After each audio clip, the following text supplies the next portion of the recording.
Welcome to the Center for Literacy and Learning, Science of Reading Learning Academy. At the Center for Literacy and Learning, our vision is everyone is empowered through literacy. And our mission states that we advance learning and literacy through evidence-based practices in the classroom, home, and community. This deep dive session is focused on building vocabulary and background knowledge at the secondary level. The objectives of this session are to analyze the impact of vocabulary and background knowledge on reading comprehension and identify strategies for improving vocabulary and background knowledge at the secondary level. The first thing we will do in this session is look at what the science of reading tells us about the importance of vocabulary and background knowledge and why both are essential to reading comprehension. The simple view of reading proposes that reading comprehension is the product of printed word recognition and language comprehension. Notice how language comprehension is defined in this graphic. It is defined as the ability to understand spoken language. Research and studies aligned with the science of reading prove that we cannot understand by reading what we cannot understand by listening. Therefore, we must be able to derive meaning from oral language in order to comprehend what we read. To convey the importance of language comprehension in the reading process, the simple view of reading includes a multiplication sign in the reading comprehension formula. This tells us that if either of the components in the formula is missing, the result is 0. That means that even if students have solid printed word recognition, but are unable to understand the words as they decode them, they will be unable to gain meaning from what they read. To better understand spoken language, students must build their vocabulary and increase their background knowledge. Another infographic that demonstrates the importance of vocabulary and background knowledge in reading comprehension is Scarborough's reading rope. The science of reading tells us that there are numerous interwoven components necessary for skilled reading. Scarborough stresses the importance of each component by depicting the reading process as a rope. If any of the strands of the rope are frayed or torn, the rope is not strong. The same is true of the reading process.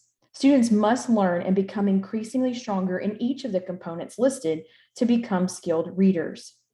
Notice the rope has 2 primary strands, the lower strand, which is word recognition, and the upper strand, language comprehension. The 2 main strands of Scarborough's reading rope are the same 2 components highlighted in the simple view of reading. You'll see, however, that Scarborough has added the skills one must master to be proficient in each of the main components and become a skilled reader. Ideally, students will master the skills in the lower strand of the rope in lower elementary grades, but students are still honing the skills in the upper strand of the rope in middle and high school. Notice that the first 2 skills listed in language comprehension portion of the rope are background knowledge and vocabulary, 2 closely related concepts. To be skilled readers, students must know, understand, and be able to retrieve from memory facts and concepts associated with an infinite number of topics. Background knowledge is more precise than experience or prior knowledge, as it is specific and in-depth understanding. Background knowledge is sometimes referred to as academic language because students build their background knowledge through the information presented in all content areas, not just ELA. Skilled readers also have breadth and depth of vocabulary. Breadth refers to the volume or number of words a person knows. While the breadth of vocabulary is important, what's more important is that students have a precise understanding of the words they know. It's important they understand and can use a word in context and be able to identify multiple meanings of the word and to link the word to other known words. When students learn facts and concepts associated with the topic, they are exposed to new terms or vocabulary. In this way, vocabulary and background knowledge are closely linked. We will continue to analyze the importance of both in reading comprehension. Let's consider a study originally published in 1988 in the Journal of Educational Psychology, conducted by Donna Wright and Lauren Leslie. For their study, Wright and Leslie presented 64 7th and 8th grade students with the same text. The text was the narrative of a baseball game, and none of the students had previously read it. After allowing students time to read the text, Wright and Leslie asked students to complete a variety of tasks, including answering questions of various formats about the text and moving wooden figures to depict the action conveyed in the text. Additionally, the students' baseball knowledge was assessed. The results of the study surprised Wright and Leslie and will likely be surprising to you. While students with high reading ability and high knowledge of baseball scored highest on the measures of text comprehension, surprisingly, the next highest scoring group of students was not those with high reading ability, but rather those with low reading ability and high knowledge of baseball. After studying the graph representing the findings of their study, you will see that high knowledge of the topic benefited students more than high reading ability. Furthermore, students who are familiar with the topic generally know and understand the terminology associated with the topic as well, which adds to their ability to comprehend a text.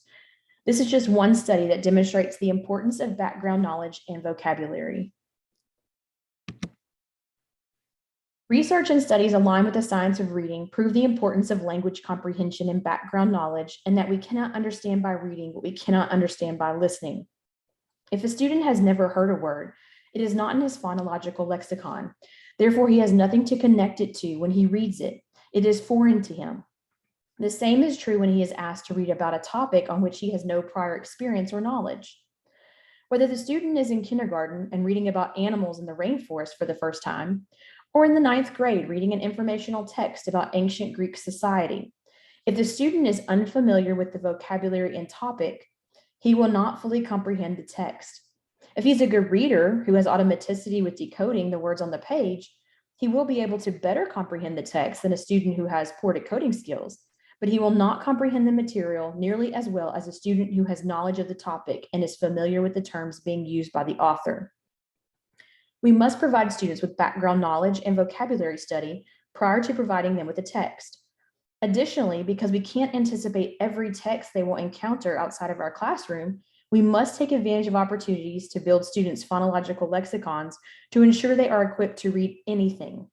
Even students who read on or above grade level struggle to read texts on topics that they have never studied. To prove that even good readers struggle when they encounter texts about topics in which they have no background knowledge and are not familiar with the vocabulary used when discussing the topic, let's look at some recent news headlines. The first headline from livescience.com reads, Dennis Sullivan has been awarded the 2022 Abel Prize for his contributions to the fields of topology and dynamical systems. Now let's look at the second headline from science.org. Not just leuco, after all, epithelial leukotriene production in type 2 immunity.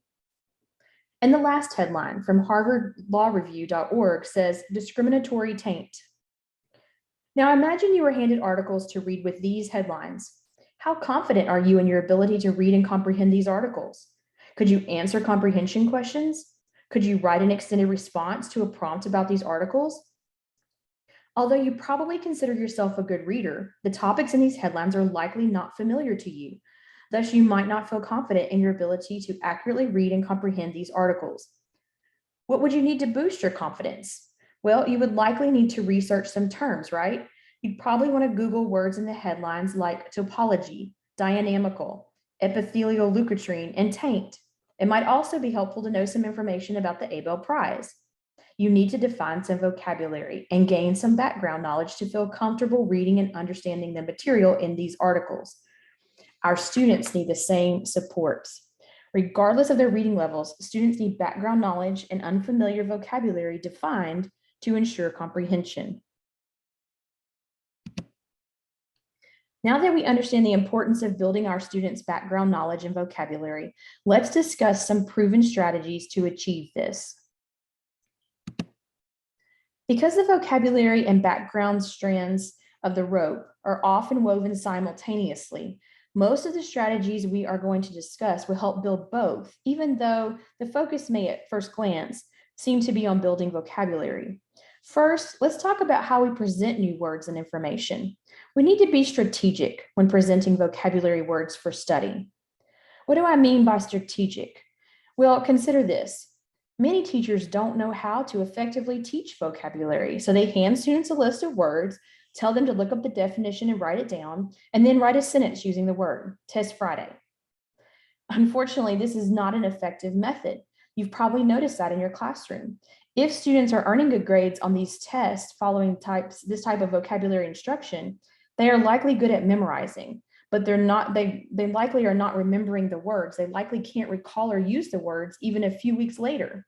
The words aren't stored in their phonological lexicon. They need explicit instruction, repetition, and review to store words in their phonological lexicon. In other words, they must understand the word and its use to own it. When they own a word, they can read and comprehend it and use it correctly and with confidence in writing. To help students accomplish this, we need to be strategic about how we present vocabulary words for study. If we group words by topic or content when we teach them, we will help students make connections between the words, which helps students learn the words, not just memorize them. We can also use the vocabulary words when we present and discuss lesson topics throughout the unit. Additionally, we can provide and present texts and stories that contain the vocabulary words and provide a basis for their meaning. Presenting videos and/or pictures of the vocabulary words, when applicable, also aids students. Review vocabulary words and their definitions frequently throughout a lesson or a unit and encourage students' use of them in written and oral language. All of these strategies help students learn vocabulary and build background knowledge simultaneously. Because we can't teach students every word in the English language, we must provide them with tools and strategies to use when reading on their own. One thing we can do is to teach morphology. Morphology is the study of words and how the smallest meaningful parts of words, or morphemes, are combined to form words. Morphemes include prefixes, suffixes, base words, and word origins. It is important to strategically teach prefixes and suffixes. We need to teach students that some suffixes minimally change the word by changing the tense, while other suffixes significantly change the word by changing its part of speech. Similarly, many prefixes significantly change the meaning of a word when added to the beginning of the base word. Learning the meaning of just one prefix can increase a student's vocabulary by several words because each prefix is used with multiple words. Teaching prefixes and suffixes easily correlates to teaching base words. When students fully understand that base words are used to form other similar words, and they begin to recognize this concept when reading, they greatly increase their ability to comprehend what they read. Additionally, students need to understand that a word's origin affects its pronunciation and meaning, so teaching etymology is important. Here are a couple of activities you can use with your students to help build their vocabulary. Both activities focus on building vocabulary through morpheme manipulation. Additionally, you can take advantage of opportunities to build their background knowledge as you work through these activities. First, let's look at the Playing with Prefixes worksheet. Step 1 of this activity assesses students' knowledge of the meaning of some prefixes. Therefore, prior to having students complete step 1, you will need to teach the meanings of the prefixes on the worksheet. After reviewing the answers to step 1, students move on to the more challenging step of writing sentences using the words from step 1. Once students have completed step 2, encourage them to share and compare their sentences with other students. The reviewing, sharing, and comparing of answers is important because this is when students solidify their learning. Next, we'll look at the Supplement with Suffixes activity. This worksheet includes some common suffixes and their meanings. So you'll want to teach or review those suffixes in the chart at the top of the worksheet before students begin work in step 1. When they are ready, students will use their knowledge of suffixes to select the appropriate suffix for the words in step 1. In step 2, students will create original sentences using the suffixes in the chart. Again, allowing students to share and analyze each other's sentences is beneficial for them. Successful completion of the activities we just discussed requires students to have learned several prefixes and suffixes. Ideally, you would want to teach many more affixes throughout the school year. Don't forget to review and encourage student use of the prefixes and suffixes when speaking and writing. Additionally, remind them to use their knowledge of the affixes when they encounter words that they don't know while they're reading. An additional skill you may need to review with your students to enhance their understanding of affixes is parts of speech, because adding prefixes and suffixes to words can change their part of speech and their function in a sentence. It's important that students understand the function of the various parts of speech. Having a good understanding of the parts of speech can greatly increase student success when using and reading words with prefixes and suffixes. The next activity is one you would use with students who have learned many prefixes and suffixes and understand that the affixes are often used to change a word's part of speech. The Building on Base Words worksheet can be used to review the role of base words in our vocabulary. In part 1, students are asked to identify the base word. Part 2 is a little more challenging, as it asks students to generate as many words as they can using the given base word as a starting point. This part of the activity requires students to use their knowledge of all the prefixes and suffixes they've learned and encourages them to generate words of various parts of speech by adding on to the base word. Allowing students to share and compare their answers to part 2 would be beneficial. Additionally, taking time to discuss the words they generate would be a great opportunity to build some background knowledge by providing some information about words students might not be as familiar with. Once they have generated a plethora of words in part 2, they move on to the most challenging part of the worksheet, writing sentences using some of the words they generated in part 2. Remember, we want students to own words, not just memorize them. So we need to give them multiple opportunities to learn and use their new words. Another effective strategy to help students increase their vocabulary is word mapping. Word mapping is a deep dive into one word. The strategy can, of course, be used for any new word. The first step in this strategy is to select a word. Now, students can select an unfamiliar word from a text that they are studying, or you can provide them with a word. If students are mapping different words, you may choose to have them share their word maps with the other students in the class once they are finished. Notice the word map activity requires students to provide a student-friendly definition for the word. You want to encourage them to write the definition in their own words because this requires them to understand the definition, not just copy it from a dictionary. Additionally, you want to ensure students are familiar with the multiple definitions of a word if the word has more than one possible meaning. It is also helpful to have students indicate the part of speech for the word, so they can anticipate how it will be used in context. Next, students should draw something that they think of when they think of the word and its definition. Now, it may be a picture of the word literally, or it might be something that seems a little out of the box to you.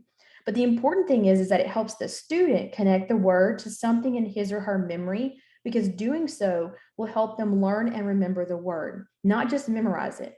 Students should also think of some synonyms and antonyms before writing a sentence using the new word.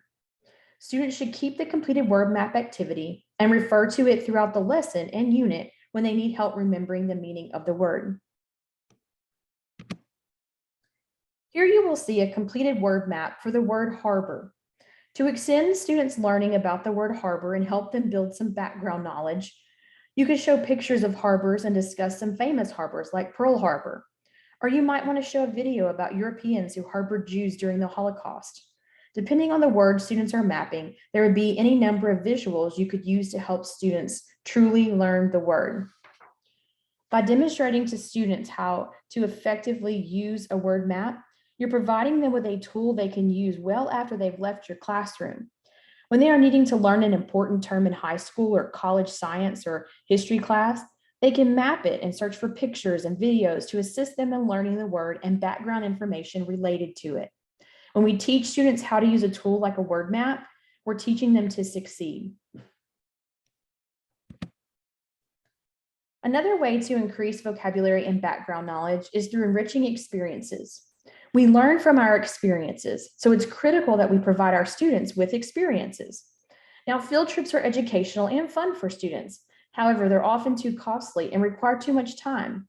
So virtual field trips are a way to involve students in opportunities and provide experiences to places that they may never have the opportunity to visit. Through virtual experiences, students can see and learn about everything from ancient architecture to marine life and everything in between. They can travel the world and learn about various people, cultures, customs, and religions. Additionally, educational television programs and video content build vocabulary and background knowledge by providing visuals of everything from animals to ancient creations and insight into historical events. Technology and connectivity make it possible for children to engage in experiences that build vocabulary and background knowledge, vital components of skilled reading.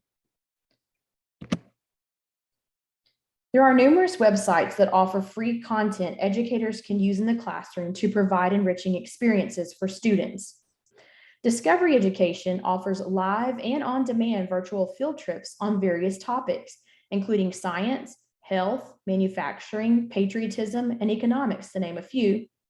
To access them, simply visit www.discoveryeducation.com, then click on Educator Resources at the top of the screen and Virtual Field Trips in the drop-down menu. The virtual field trips are engaging and informative.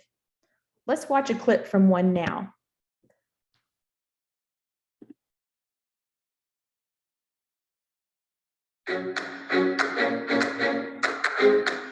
Hi, I'm Olivia, coming at you from the highest outdoor sky deck in the Western Hemisphere. It took dreamers and doers from dozens of disciplines and careers to create EDGE and Hudson Yards, a prototype for future smart cities and a place you can visit now. Welcome to EDGE. I'm your guide to EDGE and Hudson Yards. Get ready for the thrill.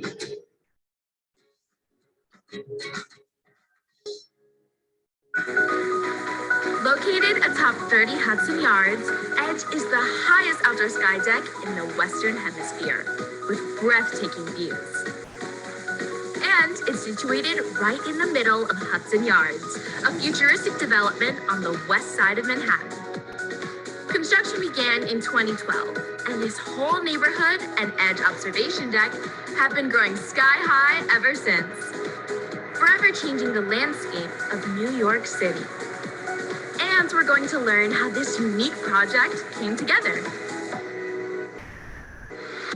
Hi, John. It's so nice meeting you. Hi, good to see you. Thank you so much for meeting me here today. Well, it's a pleasure. Can you tell me a little bit about where we are right now here in Hudson Yards? What was it originally? It was originally a neighborhood called the Tenderloin, a really tough side of the city. It was mainly tenement buildings, had music halls, dance, public entertainment, but also had crime and vice. So it was a tough side of the city. So with the railroads continuing to work, has there been any difficulties building on top of that? It was pretty fascinating. I mean, they say roughly 600,000 people come use this line every day. And despite that, the trains would run every day while they were building the caissons and the decking that allows for the buildings that we're looking at today. All right, so do you think we should go up and take in a view from EDGE? Yeah, let's do it. Okay, let's go.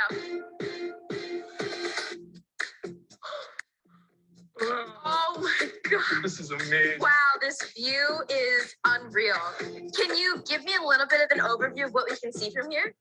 Well, it's a 21st century King Kong view of New York. I mean, you can see the Chrysler Building, Empire State, Freedom Tower, and then the river. I mean, we can look up the river and see the bend, beyond George Washington Bridge. But we also can see the Statue of Liberty, Ellis Island. It's really, really amazing. Well, even as we stand here, we can look down and see the traffic and the fabric of the city. You can see the street grid, the bustle of the city, how it folds out into other parts of other boroughs, the Bronx, Manhattan. How does this view differ from any of the other views that we can see in New York? Well, unlike any other building, this is really close to the Hudson River, so you really get a sense of how the city developed. You can look out to New York Harbor and realize that this was really the gateway to Europe and other places, what made New York the international port city. So as we think about how cities and urban spaces evolve, how does Hudson Yards play a role into those cities and neighborhoods? It's unbelievable. I mean, we were down on the ground before, and platform underneath that over the train, all that platform and the caisson support this building. And this is just one of several buildings that are built on that platform. So it's pretty amazing to know that the structure can support all of this. And it's really linked into the fabric of transportation in the city. If we look down, we can still see the train yards below us. And you realize that we can't see the tunnels. The magic of what was built is like all that traffic's going on under the water and we don't even see it. Yeah. And what can we learn from the development of Hudson Yards and Edge? Well, it's a unique community, almost like Rockefeller Center or Times Square, and it's going to have a life and a story of its own. It's the 21st century version of New York, and it's going to be a very special place. Wow. Thank you so much for joining me here today. It was really interesting to hear about the history behind where we're standing and how it's influenced where we are today. It was great fun for me too, and enjoy your time here at Edge. Thank you, I will. Bye.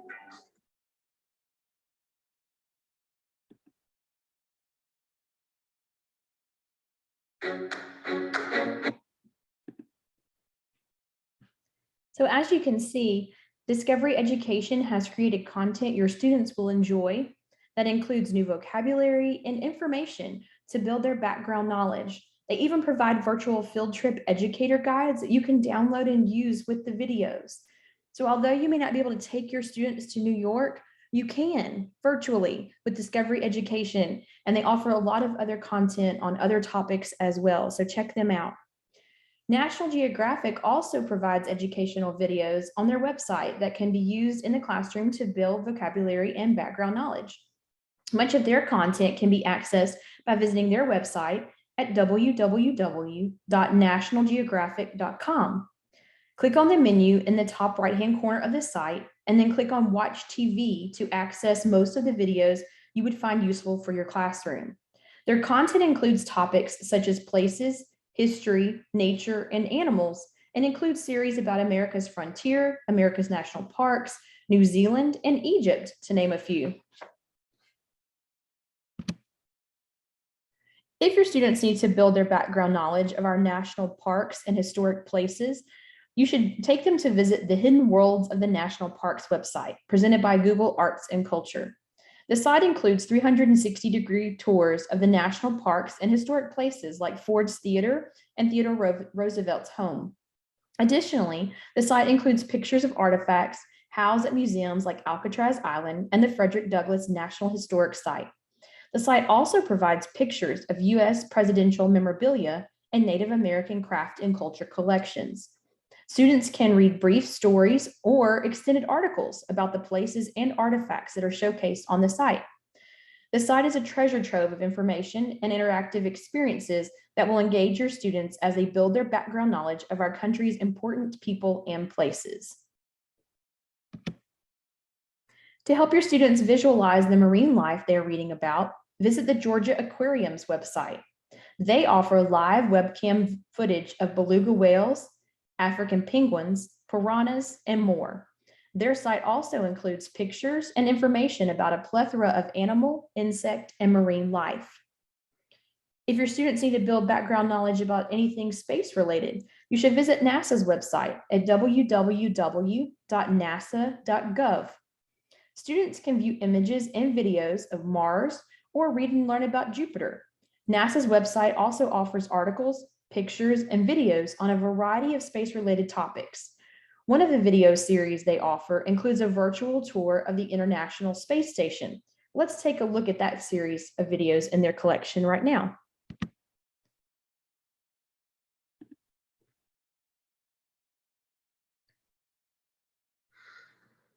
Hello, I'm Sunny Williams. I'm up here on the International Space Station.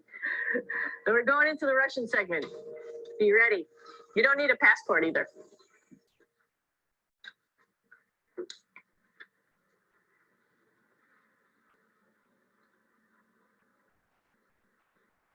It goes a lot farther back than this.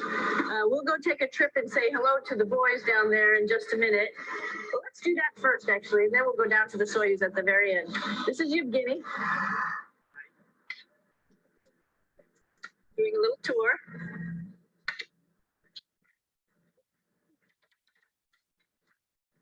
This is the FGB.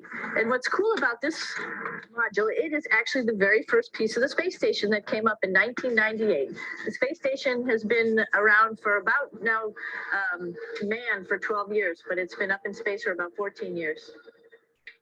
And this was the very first.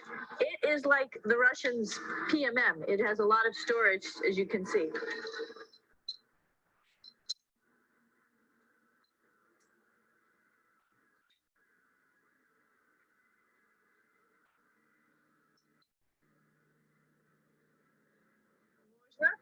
Sнимаем. Чуть-чуть. So here we are in the heart of the space station, really. This is the service module. This is the central post. In case we had any problems, I know a couple of the questions are about what type of things do you have to worry about? And some of the things we have to worry about in space are fire. If we had a fire, if we had a depressurization, like we were hit by a micrometeorite and it made a hole, or if we had some type of toxic atmosphere. We use ammonia for our radiator, so there is a possibility that ammonia could come into the vehicle, and then it would be bad for all of us. If we have any of those problems, we come right here, which we call the central post. It is the main heart of the space station. It was also the first computers that came up here that ran the space station. And so behind this wall right here are these main computers. So we gather here as a group of 3 or 6 and then figure out how we're going to either fight the fire, patch the hole, or solve the toxic spill. And what's cool about this module, of course, it's the central post. It also has great windows right down toward Earth. It has controls to fly in visiting spacecraft if they need some assistance right here. It has Russian computers as well as American computers to help us control anything we need to on the space station.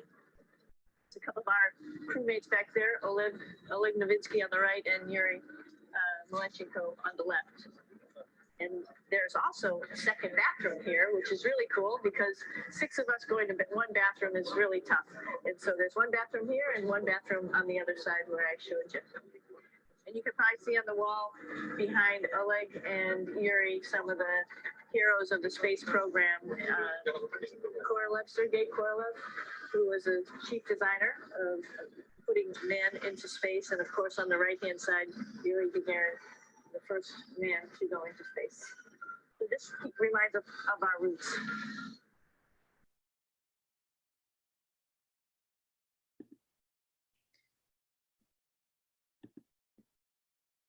What an exciting and educational experience for students. So check out NASA's website to get more videos like that and other things space related.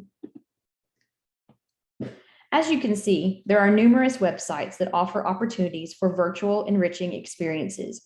These virtual field trips and experiences could be used prior to reading to build background knowledge about a topic, or you could use them as extension activities. They can be used to preview any content prior to a lesson in any subject, or they could be used to build general knowledge when there is an extra time at the end of a lesson or a unit. As students watch and learn about new concepts, pause to question them to ensure they understand the material that's being presented. Answer any questions they have, and allow time for whole group and small group discussions. Another way you might use some of these sites is to have students view or interact with the materials on their own and then prepare a presentation to share with the class. Teaching what they have learned is one of the best ways for students to solidify their learning. Encourage students to ask questions and discuss the ideas presented by their classmates. There are many ways to utilize the content on these amazing websites to build students' vocabulary and background knowledge through enriching virtual experiences. Don't forget the importance of oral language. Discussions and conversations are effective tools for improving students' vocabulary and building their background knowledge. Enriching teacher-student conversations and class discussions provoke thought and require students to engage their oral language vocabulary. When students share their ideas and discuss their answers after independent work, it improves their understanding of the lesson and their oral language skills. Additionally, sharing their ideas verbally helps students generate and organize their thoughts prior to writing. Encourage students to engage in enriching conversations and discussions with each other and provide time for them to do so. Help students by guiding their conversations to ensure they are using academic vocabulary and discussing the lesson topic. You will likely need to provide prompts and guidance to get the conversation started. Providing students with sentence starters is one effective way to encourage enriching conversations and class discussions. The discussion driver's handout is one tool you can use to help students get the conversation going and help keep discussions moving along. By providing students with these sentence starters, you help them worry less about how to share their thoughts so they can focus more on what they want to share. The discussion drivers are divided into categories to help students select the right starter. And at the bottom of the handout, students are encouraged to generate their own sentence starters to drive discussions. They can use the sentence starters that are provided as a guide to craft their own.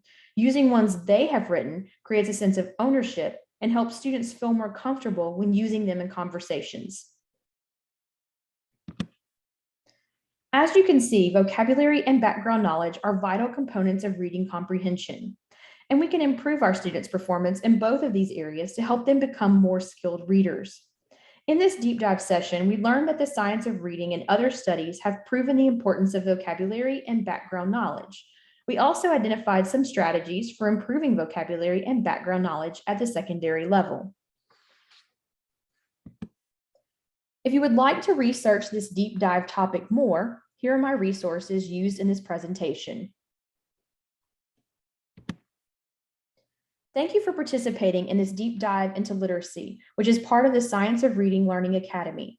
Here at the Center for Literacy and Learning, we have many programs and supports for your school or district. Whether through our carefully crafted programs or through a more customized approach, we tackle real-time issues that address language and literacy with proven methods based on the science of reading. The center hosts Plain Talk About Literacy and Learning conference each year. We also offer early childhood coaching and support, as well as customizable professional development and support options. For more information about our programs, contact us. We would love to hear from you.